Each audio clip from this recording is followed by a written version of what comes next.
আসন্ন 2026 বিশ্বকাপে হবে ইতিহাসের সবচেয়ে জমকালো আয়োজন। মেক্সিকো, কানাডা, যুক্তরাষ্ট্র 3 দেশ মিলে আয়োজন করবে বিশ্বকাপের। 2026 বিশ্বকাপে হাফ টাইমে থাকবে এক বিশেষ শো, যা দেখতে পারবে পুরো ফুটবল বিশ্ব।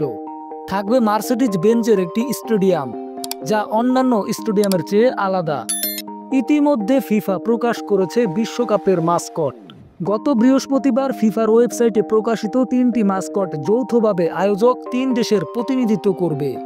3টি মাস্কট হলো ক্লাচ নামের টাক ঈগল, ম্যাপল নামের মুজ আর মেক্সিকোর জঙ্গল থেকে আসা জায়ু নামের জাগুয়ার। আগামী বছর জুন জুলাইয়ে যুক্তরাষ্ট্র, কানাডা ও মেক্সিকোয় আয়োজন করা হবে ফুটবল বিশ্বকাপ। ফিফা সভাপতি ইনফান্তিনো গত বৃহস্পতিবার বিবৃতিতে বলেন, ম্যাপল, জায়ু ও ক্লাচ আনন্দ, উদ্যম আর একতার প্রতীক, ঠিক যেমন বিশ্বকাপ নিজেই। ফিফার ভাষ্য, 3টি মাস্কটই তাদের নিজ নিজ দেশের সংস্কৃতি বহন করছে। মাস্কট প্রকাশের সংবাদ বিজ্ঞপ্তিতে বলা হয়, কানাডার প্রতিনিধি ম্যাপল মুজ হরিণ বিশেষ।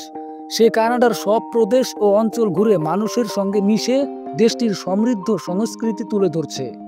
জায়ুকে নিয়ে একই সংবাদ বিজ্ঞপ্তিতে বলা হয়, জায়ুর জন্ম মেক্সিকোর দক্ষিণাঞ্চলের জঙ্গলে। নাচ, খাবার আর ঐতিহ্যের মাধ্যমে মেক্সিকান সংস্কৃতি ধারণ করছে সে। সীমানা পেরিয়ে আবেগ দিয়ে মানুষকে এক করছে জায়ু। শুধু খেলোয়াড় নয়, সাংস্কৃতিক ঐতিহ্য আর সংযোগের প্রতীকও সে। যুক্তরাষ্ট্রের প্রতিনিধি ক্লাচ ঈগলকে নিয়ে বলা হয়, দেশ জুড়ে উড়ে বেরিয়ে প্রতিটি সংস্কৃতি, খেলা আর মুহূর্তকে কৌতূহল আর আশাবাদ দিয়ে গ্রহণ করছে সে। এই 3 মাস্কট আবার ফুটবলারও। ম্যাপল গোলকিপার, জায়ু স্ট্রাইকার এবং মাঝমাঠে সবকিছু গুছিয়ে রাখে ক্লাচ, অর্থাৎ মিডফিল্ডার। ফিফার মতে এই মাস্কটগুলো একসঙ্গে একতা, বৈচিত্র্য আর ফুটবল নিয়ে ছড়িয়ে পড়া আবেগের প্রতীক। আগামী বছর বিশ্বকাপের উদ্বোধনী ম্যাচ হবে 11 জুন মেক্সিকো সিটির ঐতিহাসিক এস্তাদিও আজতেকায়।